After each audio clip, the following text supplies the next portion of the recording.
کیا آپ جانتے ہیں اللہ کبھی اپنے بندے کو چھوڑتا نہیں، چاہے وہ کتنا ہی گناہوں میں کیوں نہ ڈوبا ہو۔ یہ کہانی ہے فہد کی، جو اپنی زندگی گناہوں میں گزار رہا تھا، نماز روزہ سب کچھ چھوڑ چکا تھا اور دنیا کی خواہشات میں کھو گیا تھا۔ لوگ اسے سمجھاتے لیکن وہ ہنستا اور کہتا ابھی وقت ہے۔ لیکن ایک رات اس کی زندگی بدلنے والی تھی۔ وہ گاڑی چلا رہا تھا تیز رفتار بے خبری میں۔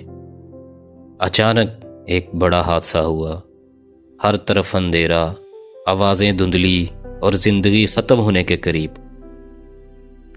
اسی لمحے اسے اپنی ساری زندگی یاد آ گئی اور وہ رو پڑا، یا اللہ مجھے ایک موقع دے دے، میں بدل جاؤں گا، میں توبہ کر لوں گا۔